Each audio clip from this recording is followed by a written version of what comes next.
Sebelum menonton video ini, alangkah baiknya kalau kalian klik tombol like dan subscribe. Terima kasih.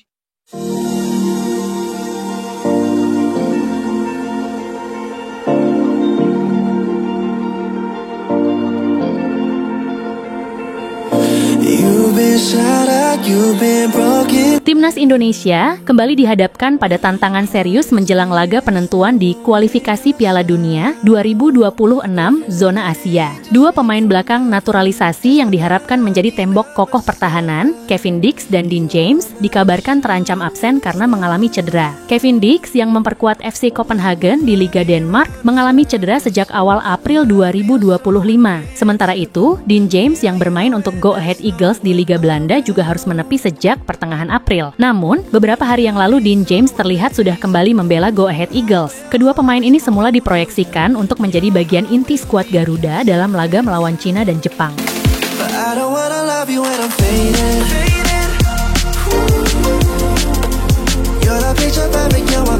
Menanggapi situasi tersebut, Ketua Umum PSSI Erick Thohir memberikan pernyataan tegas. Ia menyatakan bahwa risiko cedera memang selalu mengintai para pemain, terlebih di tengah jadwal kompetisi yang padat. Saya tidak tahu, yang namanya risiko cedera pasti bisa terjadi pada semua pemain, ujarnya. Erick menekankan bahwa Federasi Sepak Bola Indonesia sudah mengantisipasi situasi semacam ini sejak jauh hari. Ia bahkan telah lama mendorong penguatan kedalaman skuad Timnas Indonesia. Sejak dahulu, saya bilang kenapa kita perlu penebalan tim senior 2x11, ungkapnya. Lebih lanjut, ia menyebut bahwa idealnya Timnas memiliki 3 lapis pemain, 3x11, untuk menghadapi berbagai skenario, termasuk cedera dan jadwal bentrok. Menurut Erick, tantangan lain muncul karena bulan pertandingan Timnas senior seringkali berdekatan dengan agenda Timnas U23. Hal ini berdampak langsung pada ketersediaan pemain yang bisa diturunkan. Kalau pemain senior masih bisa bermain di U23, makin tipis lagi pilihan pemainnya, jelasnya.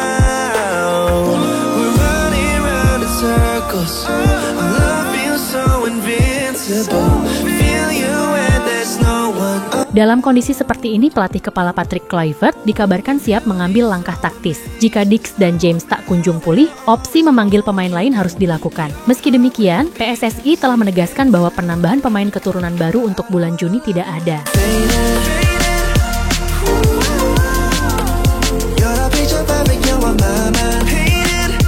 Peluang naturalisasi mungkin bisa dilakukan selepas itu. Langkah ini sejalan dengan strategi jangka panjang PSSI untuk memperluas talent pool demi menjaga stabilitas performa tim.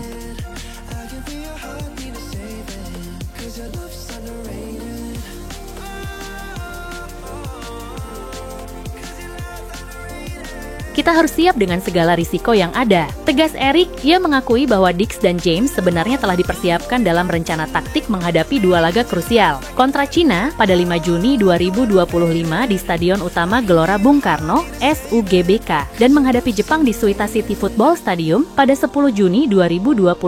Namun demikian, keputusan akhir terkait keikutsertaan kedua pemain tersebut akan bergantung pada hasil pemeriksaan medis terbaru.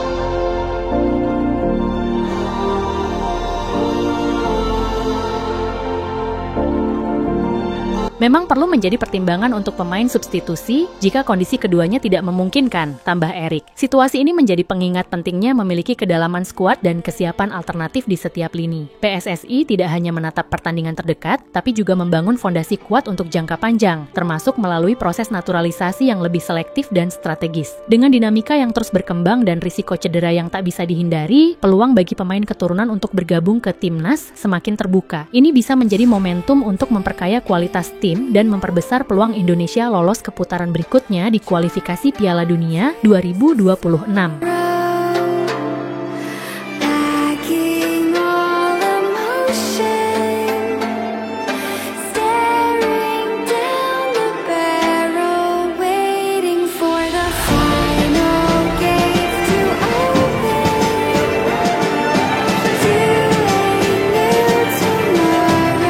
Berita selanjutnya datang dari Persib Bandung. Seperti yang kita semua ketahui, Liga 1 2024-2025 sebentar lagi akan usai. Meski Liga 1 belum selesai, Persib Bandung sudah memastikan diri menjadi juara Liga 1 2024-2025. Selepas juara, Persib Bandung bisa saja ditinggalkan sejumlah pemainnya. Ini karena mereka ada yang habis kontrak di bulan Maret, April, hingga Mei 2025.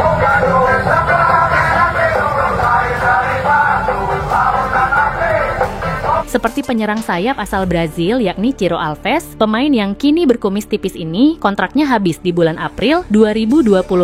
Jumat malam setelah lawan PSS Sleman, Ahkan Tiro membuat unggahan jika dia akan pergi meninggalkan Persib Bandung. Tiro disebut-sebut akan berlabuh di Malut United. Persentase kepindahannya adalah 63%.